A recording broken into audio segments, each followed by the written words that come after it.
Okay, so I'm going to do a little something different than what I've done for the videos prior. And the fact that I'm going to be using this whiteboard.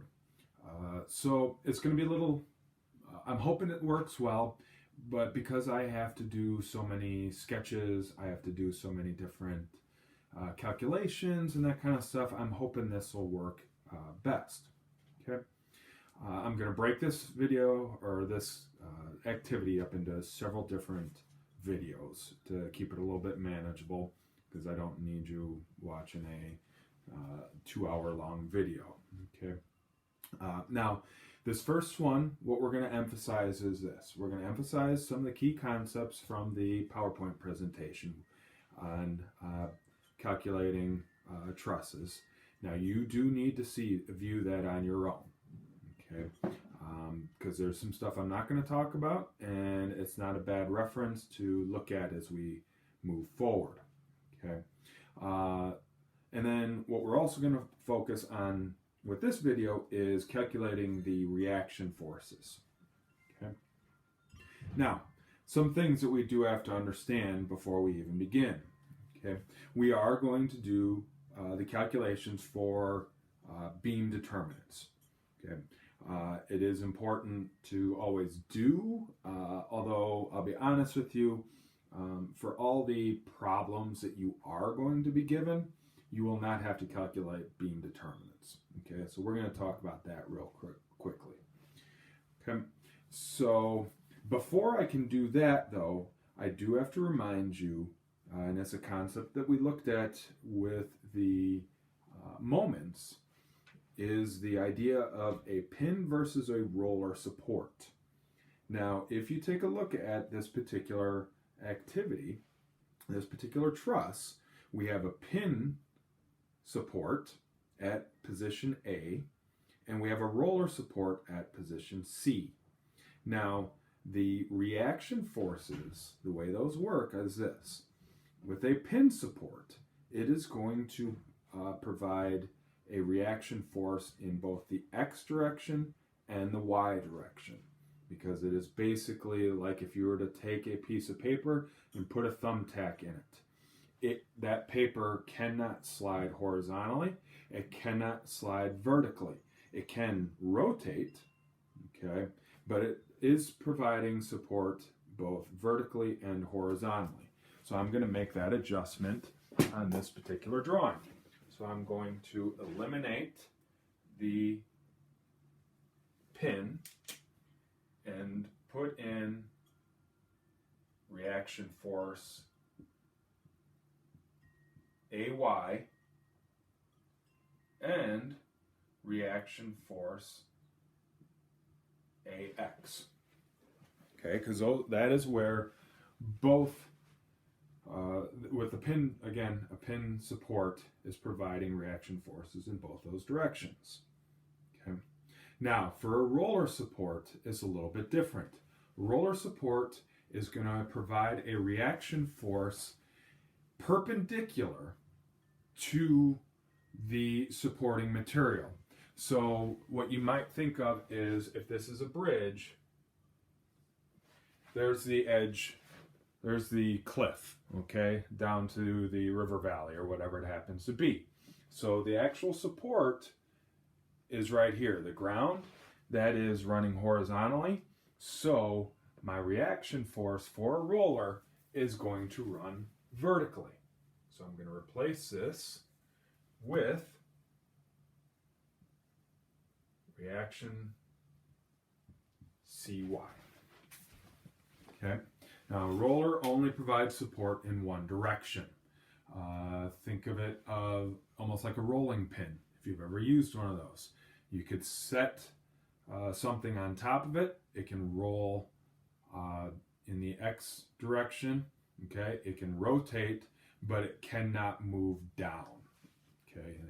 So, those are our reaction forces. Okay. Now, the beam determinant formula is 2 times J must equal M plus R. Okay? And that M represents members, R represents reactions. So, how many joints do we have for J? Well, we have joint A, B, C, D, and E. So we have 5. So it is 5 times 2 must equal, so that's 10, must equal the number of members plus the reaction forces. Well, we have 1, 2, 3 reaction forces. And then we have member AB, AD, BD, DE, BE, BC, and CE. So that's 7. So 2 times 5 equals 10. Okay, 7 plus 3 equals 10. So yes, this particular truss is statically determined. So we're in good shape. Okay. All right. Now, some other aspects from that PowerPoint that are very important. One is the idea of tension and compression. So all of these members are going to be have forces applied to them.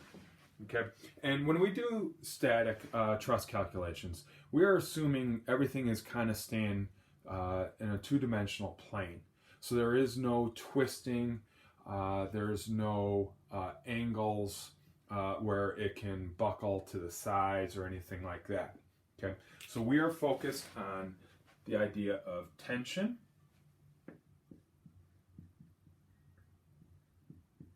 okay, which is pulling away. All right, so stretching. Steel is awesome in tension. It can handle being pulled very well. Okay, now we are going to always represent tension as being a positive. Okay, so when we do our calculations, anytime that we get a positive value, we know that that member happens to be in tension. The other one is compression. Okay, compression is the idea of something being squeezed in. Okay, so steel is not the best in compression. What's actually better in compression is concrete. That's why you often see concrete and steel working together, because concrete is not so good in tension. It doesn't like to be pulled.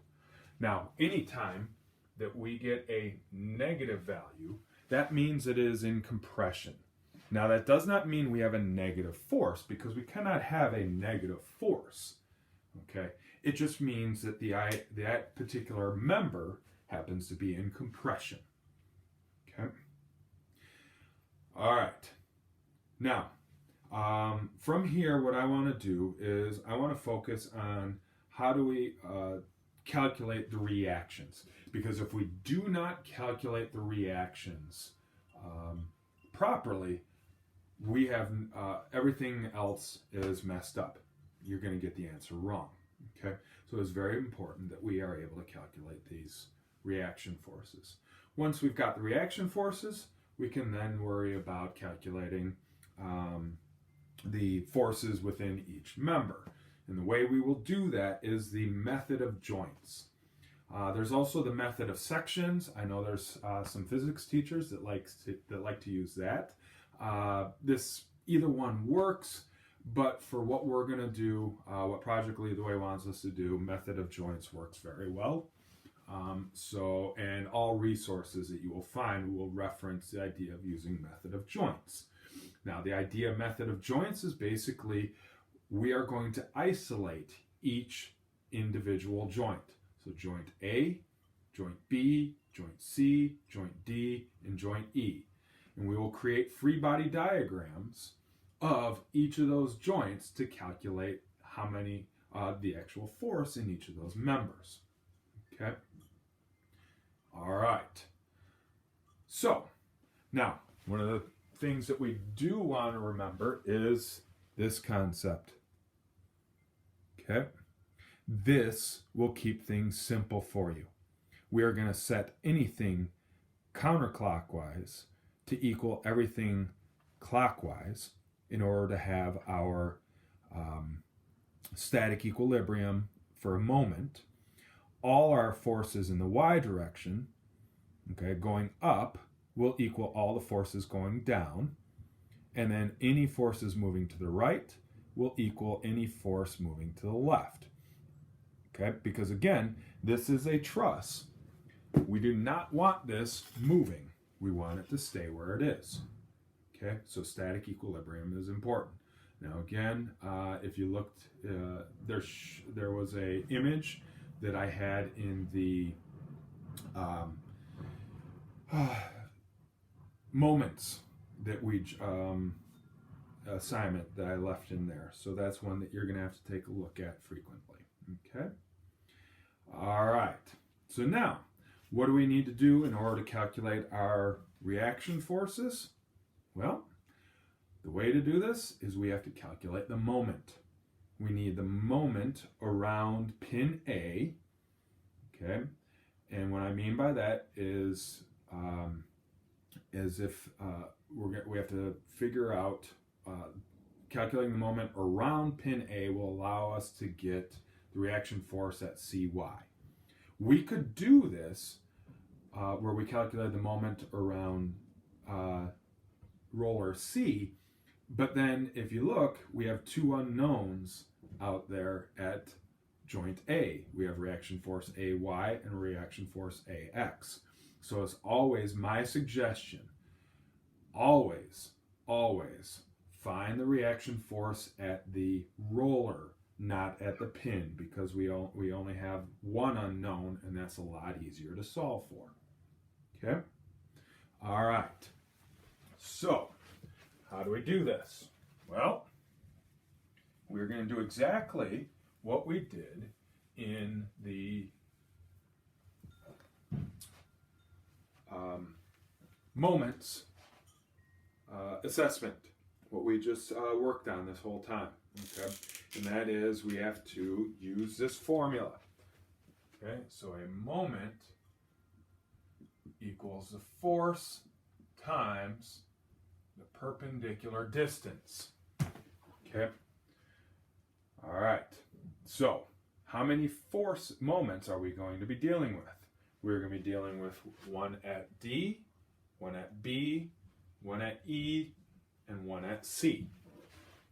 Okay, so we have moment D. Sorry, I'm going to make this a little bit smaller. Get used to seeing these little subscripts. We have moment B. We have moment E and moment C. Okay. Now, using that graphic that I had shown before, we are using for moments this one right here.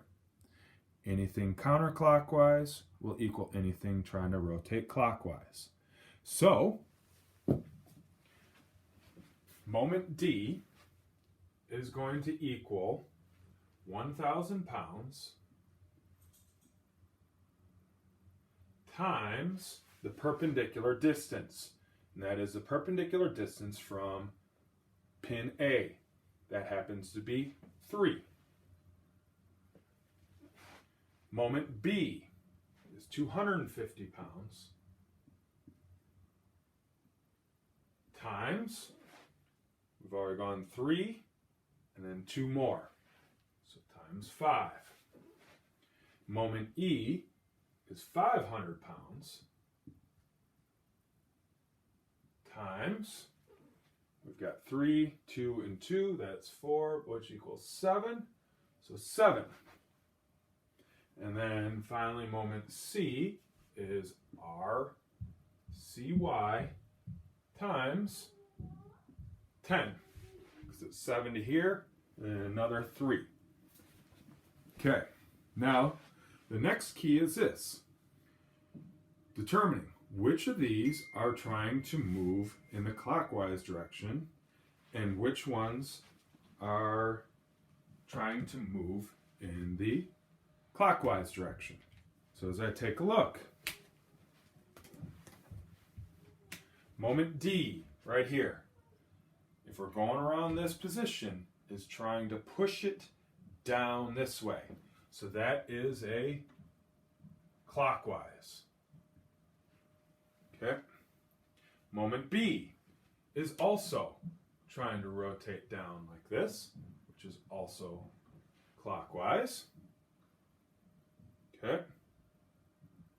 Moment E, again, clockwise, as it tries to rotate like that. And then moment C. Now, we actually don't know that reaction force Cy is moving in the upward direction, but we are going to assume that it is. Okay? And that is trying to push it up this way. So that is coming this way, which is counterclockwise. Okay? So as we do that, we know that moment C will equal moment D plus moment B plus moment E. Okay? Because counterclockwise, clockwise, clockwise, clockwise. And again, in order for this to stay statically equal in static equilibrium, they have to equal each other. So now I can substitute. So I have R Cy times 10 equals, we have this one right here, which is 3,000 pounds plus 250 times 5. Okay, so that should be 1,750 pounds plus moment E, 500 times 7, okay, which is 3,500 pounds. Okay, so that's moment E, moment B, moment D, moment C. Now, the nice thing is with this method, you don't have to worry about any negative symbols. So now, when we add all those up, let's see here, we should get 3,000 plus 3,500, that's 6,500 plus 1,750. Okay, where's my handy dandy calculator? There it is. Okay, so 3,000 plus 1,750 plus 3,500 equals, okay,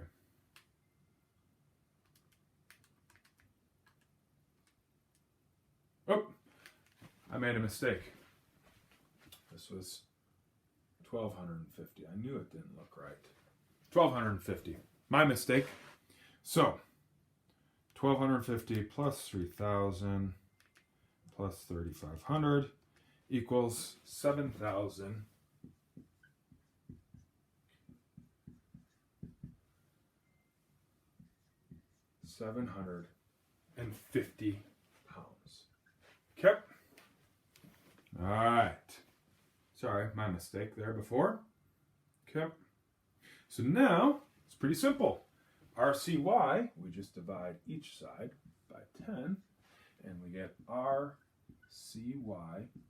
equals 775 pounds. Now, because we don't have a negative value in there, we know that that is in the correct direction. Okay, so we made an assumption that was correct. So now I can change this and say that this equals 775 pounds. Okay. All right.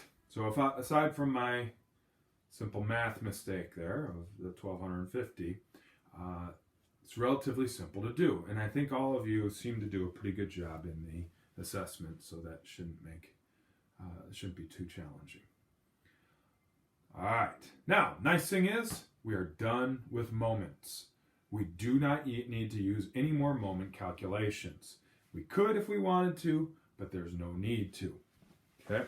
So now that we've done the moments, we just go to sum of the forces in the y direction must equal 0. So we're looking at this right here. Sum of the forces in the y direction have to equal 0.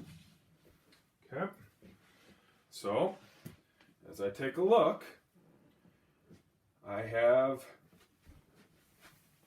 to go ahead and erase this. You can always rewind and take a look at it.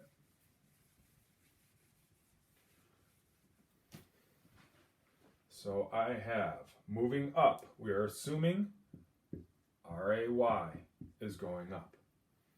I know that RCY is going up. There's no other forces going up. So that's going to equal the 1,000 pounds that are coming down, plus 250 pounds coming down, plus 500 pounds coming down. So 1,000, 250, 500.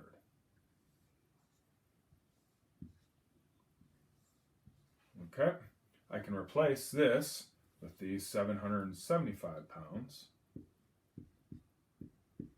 Okay, so when I do that, I can add these up. So RAY plus 775 pounds equals, let's see here, that's 1,250, 1,750 pounds. So I subtract 775 from both sides. RAY equals, let's see here, I believe that is 975 pounds. Okay. I'm just gonna make sure I didn't make a simple mistake like I did last time. And I'm correct, 975 pounds. That is a positive value, so our assumption that RAY is moving up is correct.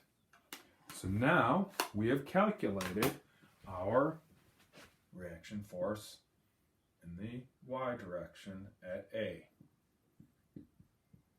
Okay. So this was the sum of the forces in the y direction. Now we have one unknown left, RAX. RAX is in the x direction, so we need to do sum of the forces in the x direction. Have to equal 0. So moving to the right, we have RAX. Now as I take a look, this is moving up, this is coming down, coming down, coming down, and that's moving up. So there are no other external forces that are moving in the x direction at this moment in time.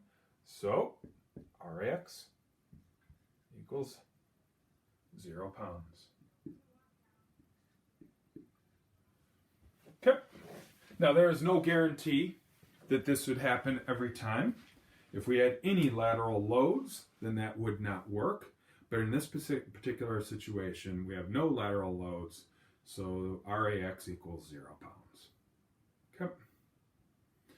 All right. So now we have all the reaction forces calculated. So we are done with this one.